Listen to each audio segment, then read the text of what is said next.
The power of information sharing on the internet has also been one of the biggest obstacles in searching for the truth. It has allowed characters like Greg Kading or Reggie Wright Jr.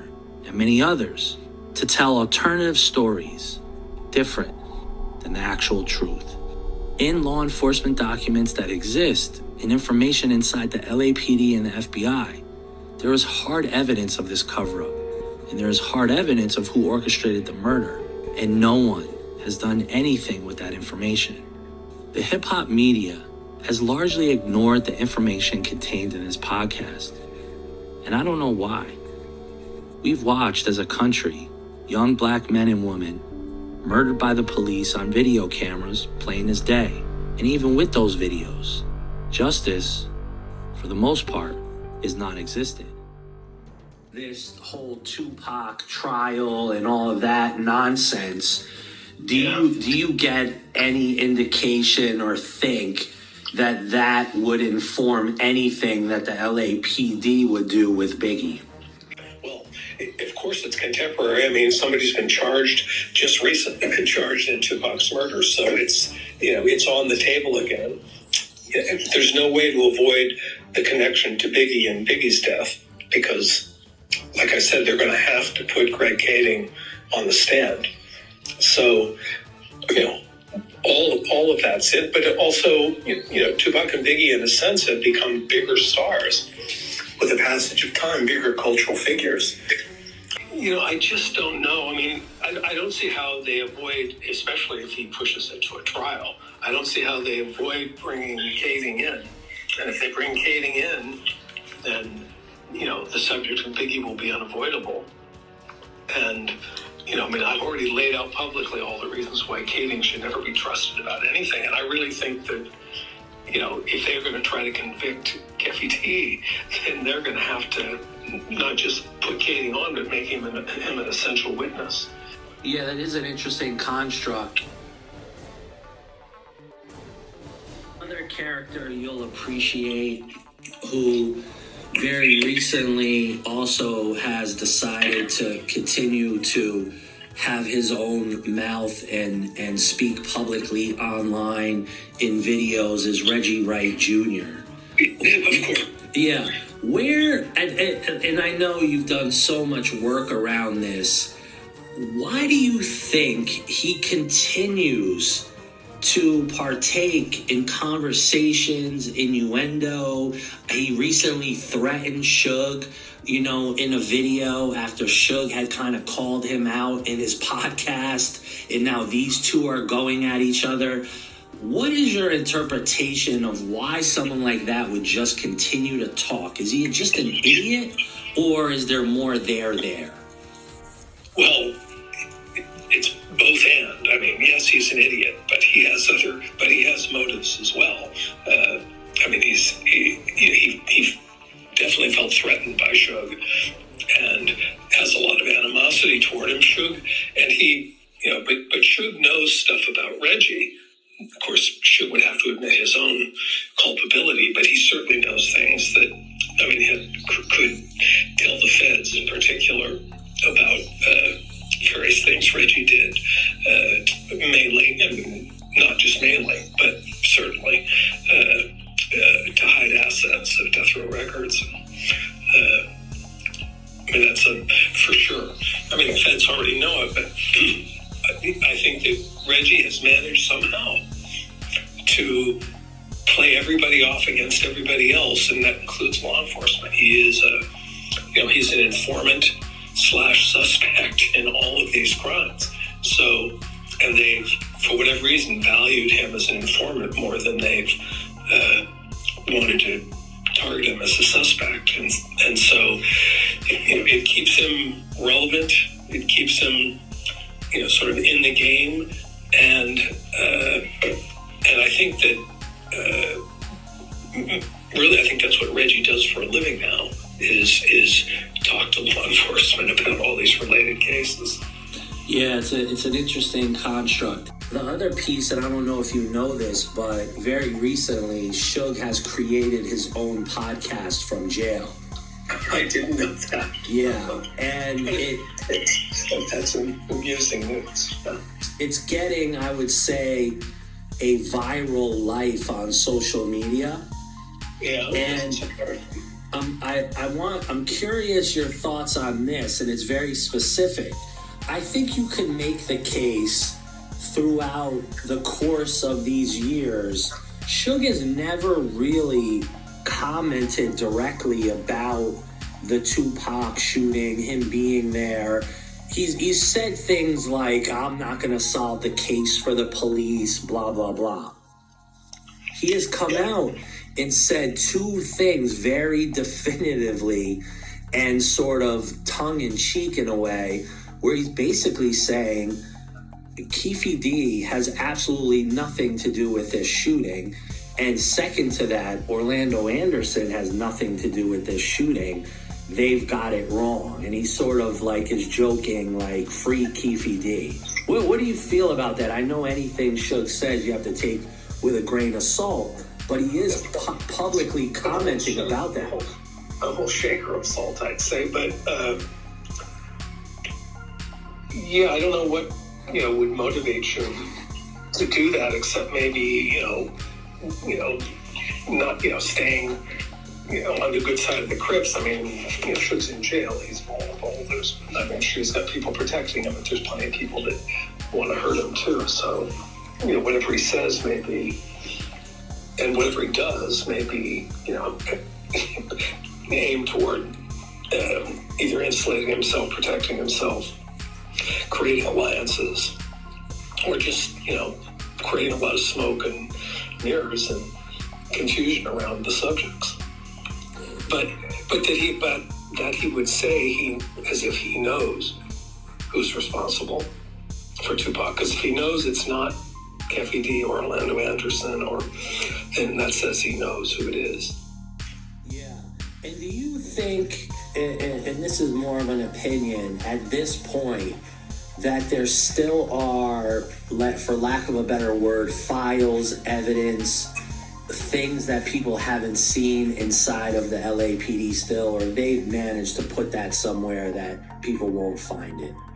Yeah, I think they put it somewhere, very, it's put away as it can be, which is a steel box at the federal courthouse. The last I heard, that's where all that stuff was. Now, I don't know why it would have ever been moved unless the FBI, somebody got a subpoena, but it seems like that would have been public record. But it was all sequestered, safe at the federal courthouse during the supposed LAPD investigation, and it remained there afterward. Certainly up to the time that Dead Wrong was published, it was still there. Safe deposit box. It triggered something in my mind. If this piece of information surprises you, you didn't hear it wrong. A lot of the files, the Biggie homicide, and what I like to call the Biggie lost files, are in a locked, safe deposit box. Yes, I'll say it again. A locked, safe deposit box in downtown Los Angeles. Why? Why? Well, if I had unlimited time and money, if I had people working for me as, leg men or women, I'd say I'd put Amir Muhammad right at the top, because there was a lot of mystery about him. The guy was involved in a lot of things, and nobody ever really got to the bottom of it. And the connection of a certain part of Muslims, the fruits of Islam, and the one percenters, and those sort of extreme elements of the Nation of Islam and his connection. I think there's certainly something there. But the other thing would be, the main thing would be why and how the LAPD, how the LAPD was able to suppress this game. What did they really use on the FBI to back them off the first time? I mean, Phil Carson has his version because that's what he heard and witnessed, but there had to be more going on. And certainly the connection between Bernard Park's daughter, Michelle, and this whole case there's still a lot more there. And I think I got as deep into it as anybody ever has, but I didn't feel like I went all the way. You know, there's a feeling of, it's not just frustration, it is a kind of loss of faith that this case represents for me. I mean, I can remember in the very last time I talked to Russell Poole, and it wasn't the only time he said it, but he was still saying it right up to the end, telling me that, you know, the truth will out. Everything's going to come out. It will get solved. You know, this thing is not going to be swept under the rug forever. And, you know, it looks to me like it is going to be swept under the rug forever. And that creates a distress that I've sort of I've had to tell myself all the things you've said, that look, I've done the best I can. I've gone further than anybody else, and as far as I can go with this, and you know, I can't give any more of my life to it, but at the same time, it's unfinished business. Okay, so we got a witness saying David Mack was there, and now we got a witness saying Harry Billups was there. Definitely him, though. Amir Muhammad, a.k.a. Amir Muhammad. Yep. This is another example of how incomplete the investigation is and how they have tried everything or done everything to avoid the truth in the matter. And I still, in my heart, believe that these types of clues and these types of statements made by witnesses need to be thoroughly followed up on. And I honestly believe that the players that we're talking about, David Mack and Amir Muhammad, are somehow involved in this case. And the department, time and time again, has avoided the truth. And when you add everything up, what other reason could there be? The reason being is because they do not want to expose to the public that Los Angeles police officers were involved in the conspiracy to kill Biggie Smalls. There was, for me, some unfinished business I needed to handle. And what that was pretty simple. David Mack and Raphael Perez were walking around free men. They have seemingly outran their past. Through work with producer Nicole Luciano, private investigators, and other sources, I have the following information. Hey, Nick, you there? Yeah, I'm here. So, I know that you've been digging as it relates to Raphael Perez and David Mack. And I want to be clear about some of the information that you found, because there's some confusion that I have. So I want to keep this straight. So, Perez was released from prison in June of 2004 as it relates to all of the incidents with the Rampart police scandal, the missing cocaine, the shooting of Javier Ovando. He's charged with 2 felony counts, 1 conspiracy to violate Ovando's civil rights, and then the second count is possessing a firearm with an eliminated serial number. So he gets out of jail, and in around July of 2006, he does something with the Department of Motor Vehicles. He lies on an application on his driver's license. What was that about? So basically, he pleaded no contest to lying on his application for a California driver's license in June of 2005. So he was sentenced to 3 more years of probation and 300 hours of community service. All right. Upon his release, he opened up a limo company with his brother. And it according to these documents that I have, he changes his name to Ray Lopez, and he opens something called Emerald Transportation and Limo Service. Now, why, in looking at this paperwork, how did you connect Ray Lopez to being actually Raphael Perez? So if you look through this information in this document, on page number 2 of this, and these are from those Sony email links, it says, you know, what the picture is. So this is for the movie RoboCop. He's supposed to be driving around Michael Keaton for a press junket. And where it says Sequestered's name, he puts Ray Lopez, then crosses it out and writes a female name underneath it, right? So I'm going through these emails, and then it looks like on page 4, there's an email from someone at Sony, and they say, Ray, this is to confirm the phone call we had in regards to the discrepancy between your records and IRS records. I will follow up with the respective person once that you provide the paperwork that will reflect how your corporation has been filing with the IRS. So person's like, okay, fine. Now, this is how I find out it's Perez. Page 8, yeah. It says, in the heading of the email, it said, Christine, invalid PIN. As per PIN check, it belongs to Raphael Antonio Perez. Got you. So basically, he's trying to go by Lopez, but obviously for the purposes of tax records, he still has to go by Raphael Perez.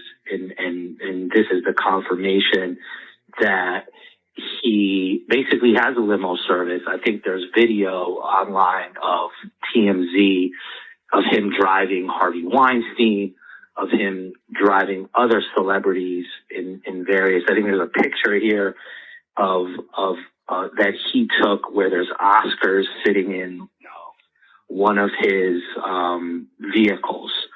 The next question I have is this phone number that's here. You believe this is the number of Raphael Perez?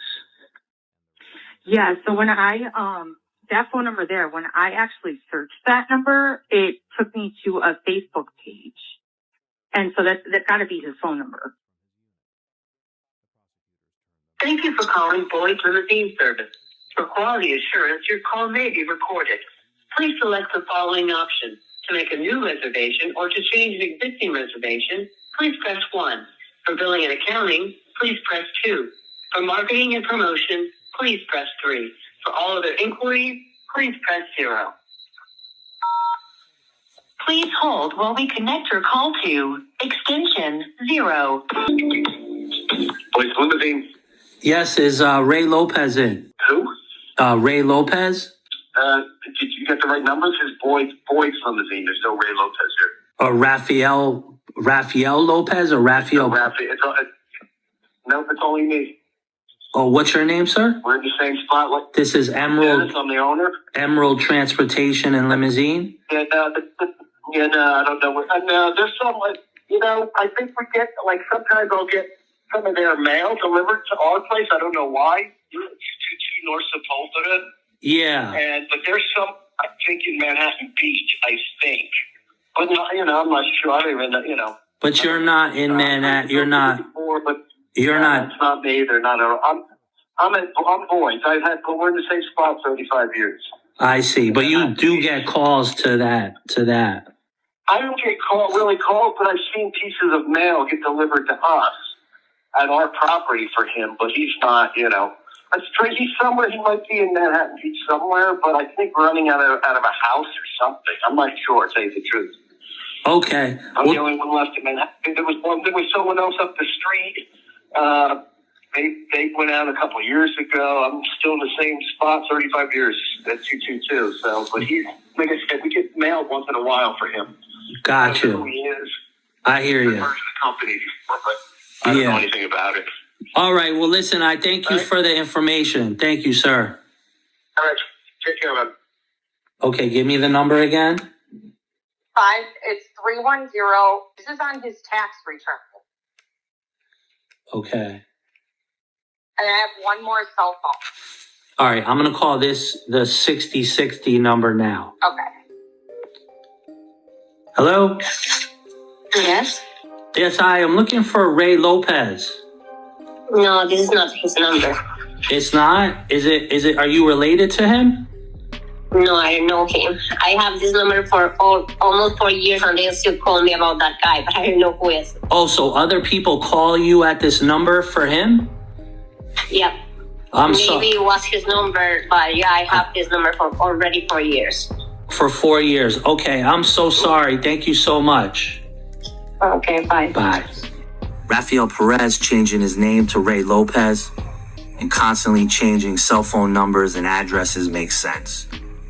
But with his scandals and crimes 25 years removed, the legend of Raphael Perez, and even the Rampart scandal, is not common knowledge anymore.